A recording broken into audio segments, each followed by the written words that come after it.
그러니 여러분, 믿음으로 기도하면서 기다리는 가운데 열리는 그 문이 내가 보기에는 참 불편하지만 하나님께는 기쁨이 되는 문이라고 판단되신다면 과감하게 그 길을 선택하시기를 감히 부탁을 드립니다.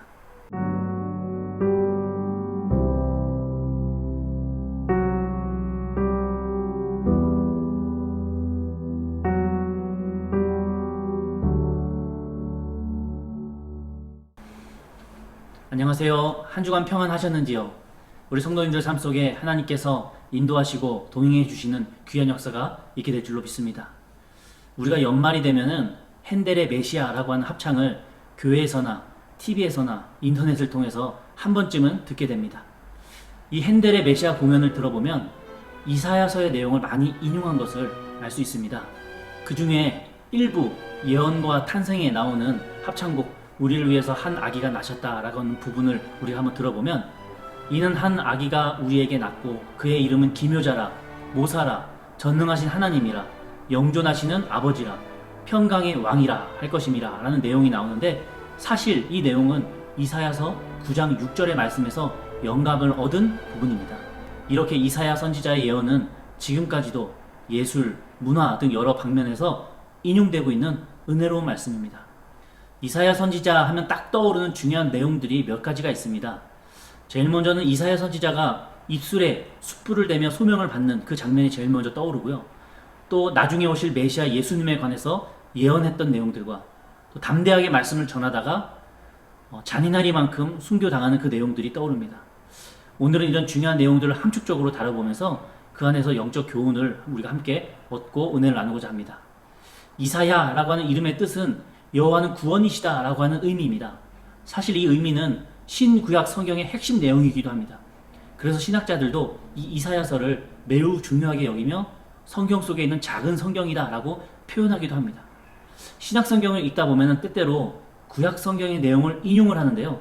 그때 이사야 선지자의 말이 제일 많이 인용이 됩니다.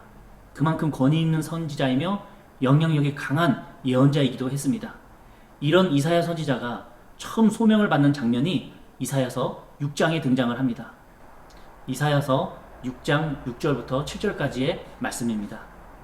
그때 그 스랍 중에 하나가 부젓가락으로 제단에서 집은 바 핀 숯을 손으로 가지고 내게로 날라와서 그것을 내 입술에 대며 이르되 보라, 이것이 내 입에 닿았으니 내 악이 제하여졌고 내 죄가 사하여졌느니라 하더라. 스랍은 영어로 세라프라고 하는데요. 날개 6개 달린 천사로서 두 날개로는 얼굴을 가리고 두 날개로는 발을 가리고 나머지 두 날개로는 날갯짓을 하는 형상을 하고 있는 천사입니다. 하나님 측근에서 활동했던 천사이기 때문에 이렇게 얼굴과 발을 가리고 있다고 합니다. 스랍이라고 하는 뜻은 불타는 자라고 하는 의미입니다. 이렇게 불타는 천사가 이사야에게 숯을 가지고 왔고, 그리고 그 숯을 이사야 선지자 입술에 대면서 너의 악이 제거됐고 죄가 사라졌다라고 말을 합니다. 이 본문에 기록된 숯은 히브리어로 리츠파인데 불타는 돌이라는 의미입니다. 이 돌은 부싯돌 같은 재질로서 분향단에 불을 붙일 때 사용되는 돌입니다. 그런데 천사가 가져온 그 돌은 단순히 부딪혀서 불을 일으키는 정도가 아니라 완전히 불에 붙어서 꺼지지 않는 상태였습니다. 하나님의 권능이죠. 이 부분을 보면 생각나는 장면이 또 있지 않으십니까? 바로 모세가 떨기나무에서 소명을 받는 장면입니다. 꺼지지 않는 불이 붙은 그 떨기나무죠. 지금과 똑같습니다. 이렇게 하나님은 불을 이용해서 우리를 새롭게 하시는 분이십니다. 특별히 이사야서에서는 이사야의 입술의 정결함을 강조하시면서 그 숫돌을 입술에 와서 대십니다. 왜 입술이었을까요? 저는 개인적으로 이 부분을 묵상해 볼 때에 이 할 말 많은 세상에서 인간적인 말 쏟아내지 말고 비난하고 정죄하는 말 뱉어내지 말고 영적인 말, 신앙적인 말을 하라고 하는 의미에서 하나님께서 이 숯불돌을 이사야 입술에 댄 게 아닌가 묵상을 해봅니다. 우리가 입술의 할례를 받아서 그리스도의 언어로 말하는 주의 자녀들이 되기를 바라시는 하나님의 모습일 것입니다. 우리가 살아가는 이 시대는 더더욱더 입술의 정결함이 필요한 때인 것 같습니다. 어떤 사람이 참 아름다운 사람이냐라고 묻는다면 저는 개인적으로 입술의 언어가 정결한 사람이 참 아름다운 사람이라고 생각을 합니다.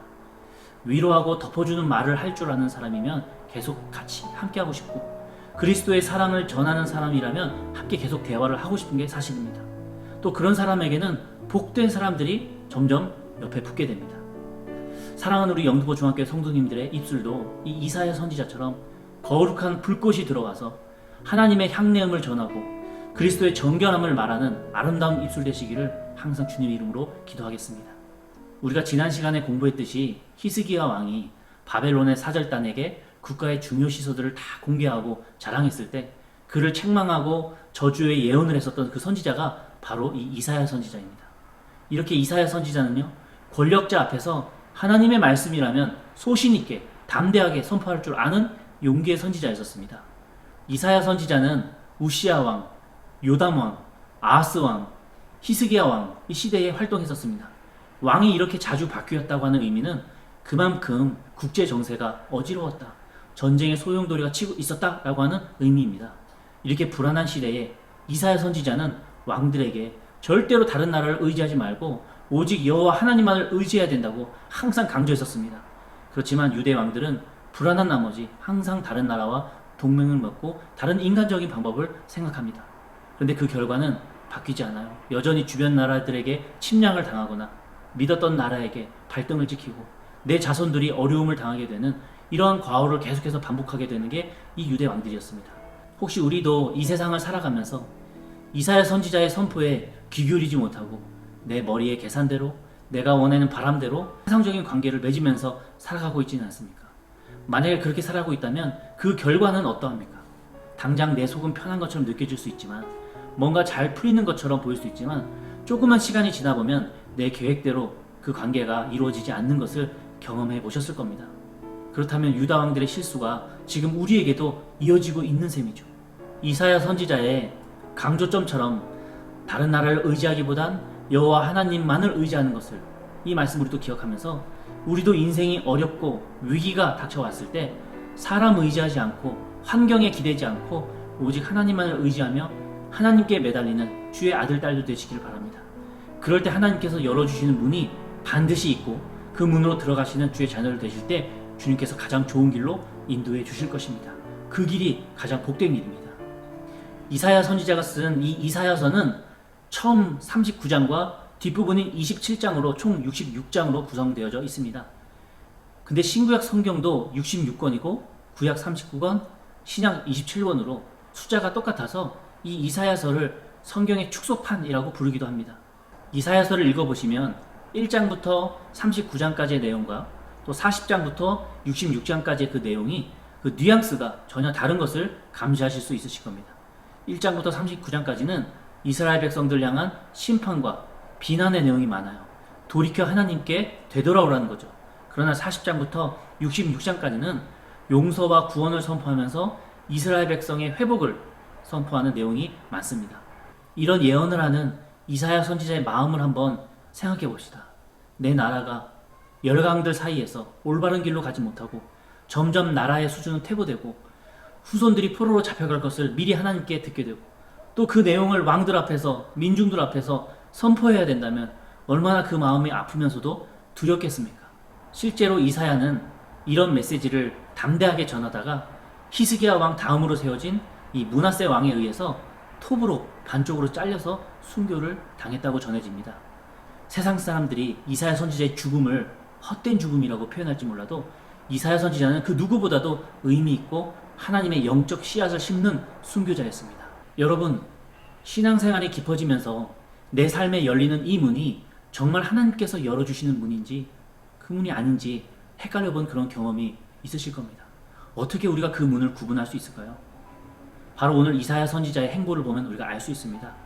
하나님께서 열어주시는 문은요, 오히려 나한테는 불편해 보이는 문입니다. 이사야 선지자는요, 목숨까지도 바쳤습니다. 내가 이 문으로 들어가면 하나님께는 기쁨일지는 몰라도 나한테는 꺼려지는 그 문, 그 문으로 들어가면 내 시간과 내 돈이 사라질 것 같은 그 문, 내 계획이 다 뭉개지고 내 미래도 불투명해질 것 같은 그 문, 그래서 그런 문은 정말 좁고 불편한 문처럼 느껴집니다. 그 길은 분명 어렵고 힘든 길입니다. 좁은 길이라서 불편하실 겁니다. 근데 그 길 끝에는 어마어마한 주님의 선물이 기다리고 있습니다. 그 선물은 단순히 물질적인 축복 같은 선물이 아닙니다. 그 선물은 가장 중요한 내가 변하고 내가 새로워지는 삶입니다. 제일 중요한 것이 내가 변하는 게 아니겠습니까?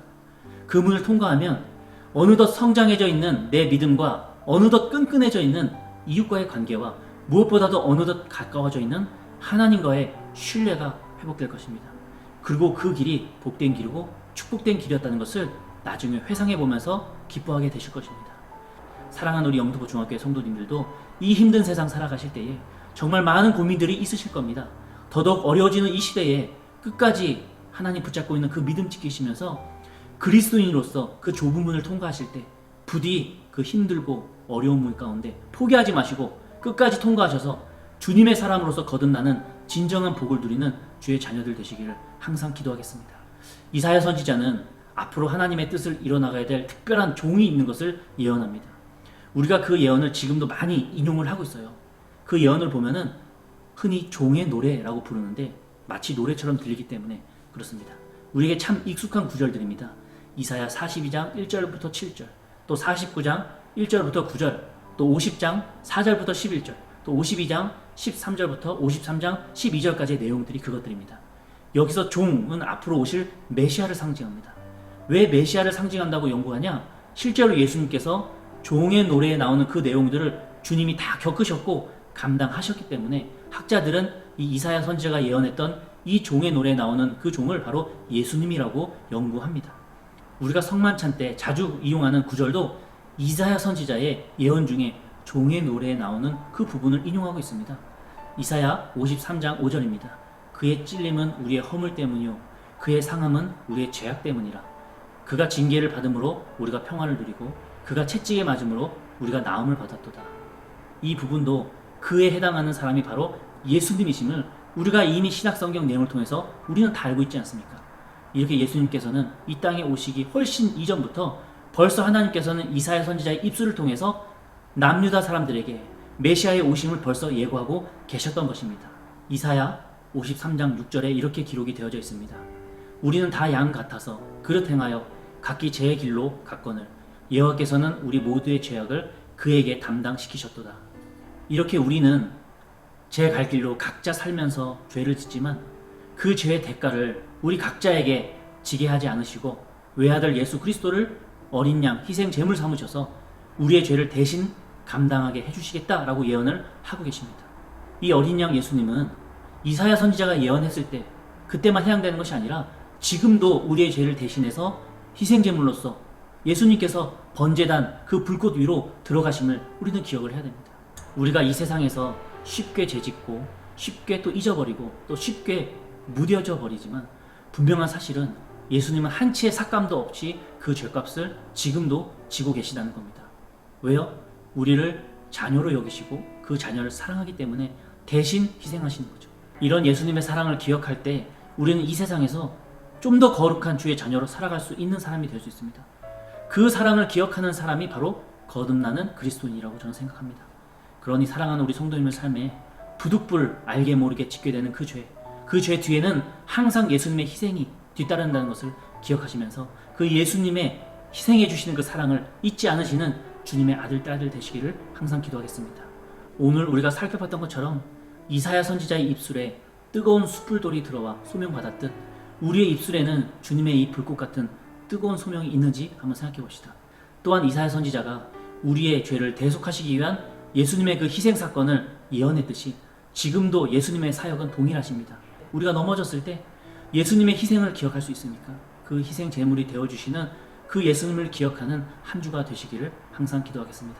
한 주간도 주님의 사랑과 주님의 보호하심으로 살아가시는 주님의 아들, 딸도 되시기를 간절히 축원합니다.